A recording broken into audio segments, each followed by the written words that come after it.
এখন এসে আপনি এনসিপির আহ্বায়ক, এখন আপনি আর সাধারণ ছাত্র জনতার কিন্তু সমন্বয়ক বা মুখ্য সমন্বয়ক যেন আমি বলি সেটি নন। তাহলে আপনি এখন এনসিপির আহ্বায়ক হয়ে কি ছাত্র জনতার বা সকল মানুষের ঘোষণাপত্র দেওয়ার অধিকার রাখেন? যে কোনো রাজনৈতিক দলই জনগণের পক্ষ থেকে আসলে কথা বলে, জনগণকে প্রতিনিধিত্ব করে। তারা কত অংশ করে কি করে সেটা ভিন্ন আলোচনা, কিন্তু একটা রাজনৈতিক দল মানেই সে রাজনৈতিক দল জনগণের পক্ষ থেকে আসলে কথা বলে। আপনি ঐকমত্য কমিশনে দেখেন অনেকগুলো দল আছে, জনগণ তো নেই, কিন্তু ভাবা হচ্ছে জনগণের প্রতিনিধি তারা, এই কারণেই কিন্তু তারা কথা বলছে।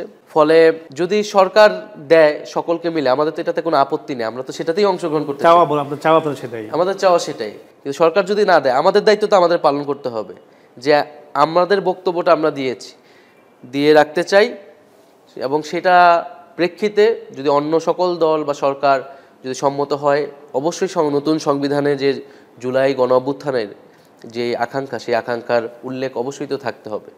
ফলে আমরা আমাদের দায়িত্ব পালন করব। আমরা বলছি না যে এটাই চূড়ান্ত, আমরা বলছি যে আমরা আমাদের বক্তব্যটাই দিচ্ছি, এনসিপির বক্তব্যই দিচ্ছি। এবং শুধু এনসিপি না, যেহেতু গণ অভ্যুত্থানের নেতৃত্ব আমরা দিয়েছিলাম, আমরা মনে করি এটা আমাদের দায়িত্ব। আমরা সেই সময় দিতে পারিনি, কিন্তু এখন হইলেও 1 বছর পূর্তি উপলক্ষ হইলেও আমরা সেই ঘোষণাপত্রটা বলতে চাই, দিয়ে রাখতে চাই।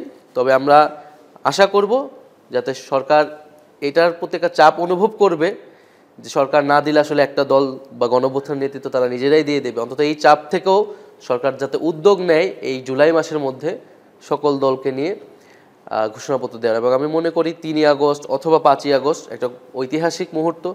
সরকার বিভিন্ন উদ্যোগ নিয়েছে, সকল দলকে মানে একত্রিত করে যদি জুলাই সনদ ঘোষণাপত্র সরকার দিতে পারে, এটা আমাদের জন্য একটা বড় অর্জন হবে, এবং আমরা অনেক সফলভাবে এবং তৃপ্তি সহকারে আসলে এই 1 বছর পূর্তি পালন করতে পারব।